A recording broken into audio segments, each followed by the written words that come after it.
Hey everyone, my name is Nick. I am the creator and lead designer of a currently unreleased TTRPG entitled Antique Worlds. This is a GM's retrospective where I go through the very first campaign I ever ran as a brand new GM. I talk about the mistakes I made, the story, things I learned, and how I can improve as a GM. This is session 8. And as always, if you are enjoying this journey with me, please share this episode with a friend. But let's get started, shall we? So session 8 picks up right where session 7 left off. Actually, I should say first, Tama was not the player for Tama was absent in this session. So they are in the mountains. It's freezing cold. The the bird had just landed on Tera. They had gotten this message that was a threat and a warning saying, "Hey, now I'm coming for you. You took something of mine. I'm going to get my revenge on you." They don't know who it is. Tara, being the nature person she is, she passes a couple checks and she realizes because of things connected to the fracture, the temperature is dropping rapidly. It's getting far colder than it should be, and they're kind of in immediate danger.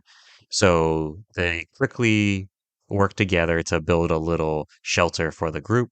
They make a little fire and they manage to stay safe for a little bit. Afterwards, the party kind of splits up, and you have some like Oxalis, you have Tera, and you have Parallax who kind of go hunting because they're looking for food because the party's short on supplies.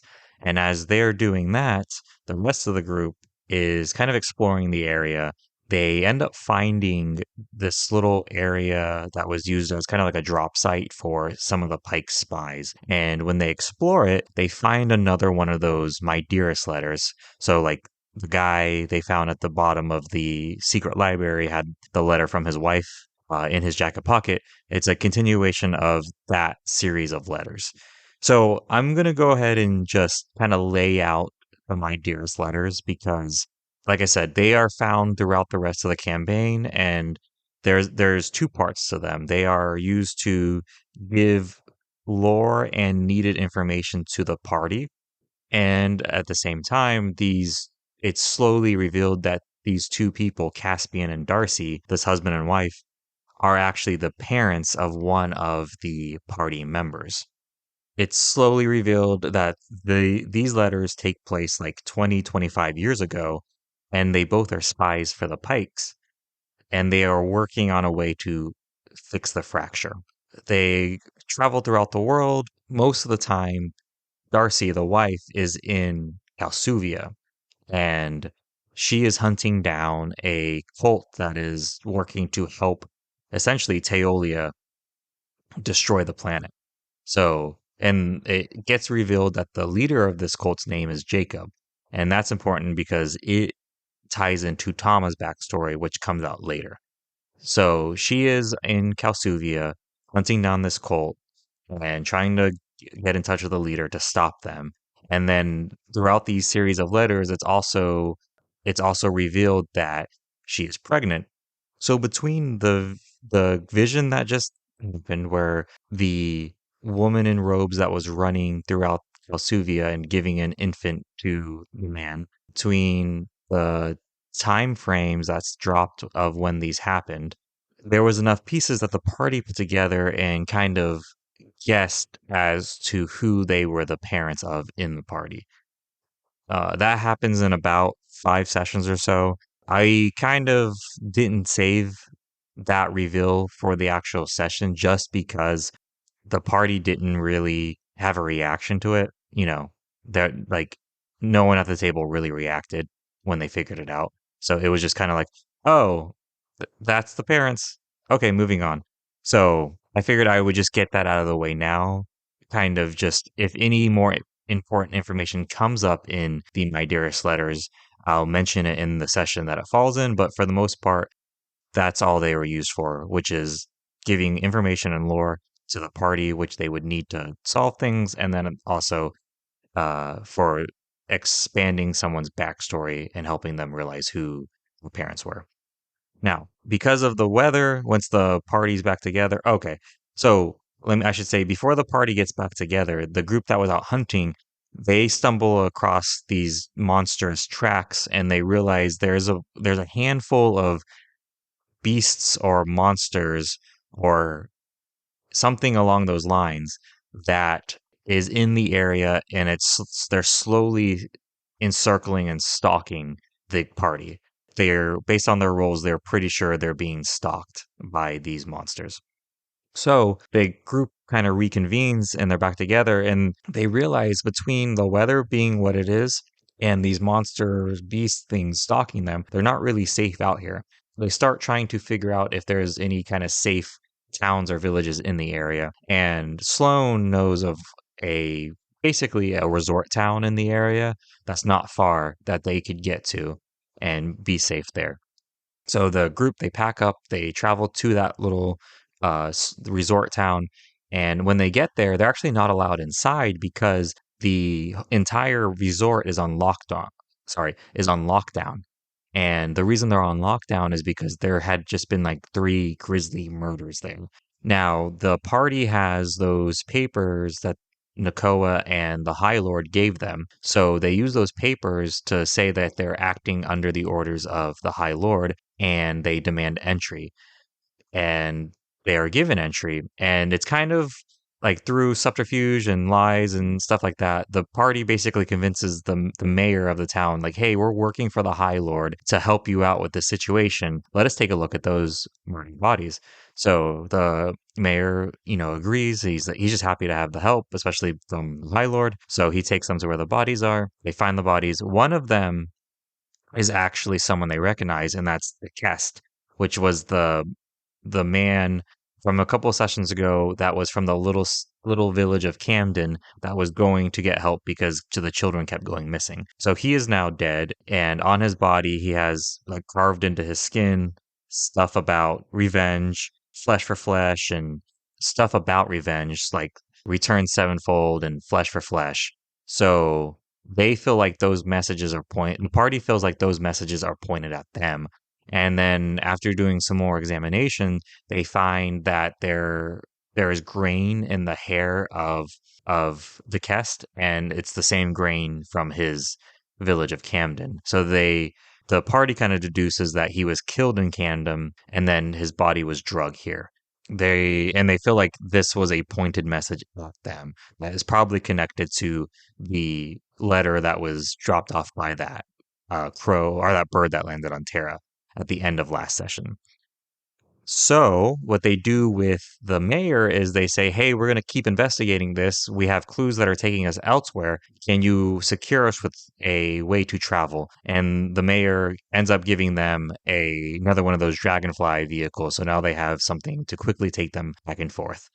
So before they leave, the party ends up doing a couple of other things. I believe the main thing they did was they went to one of the taverns in the little resort town to get a drink or something. There is a man there who's like in his mid 30s. He's never named, but he's surprised to see them. And they end up talking to him, and he reveals that he works for Lady Pike, and basically his job is to keep an eye on them while they're still in Hansha as much as he can.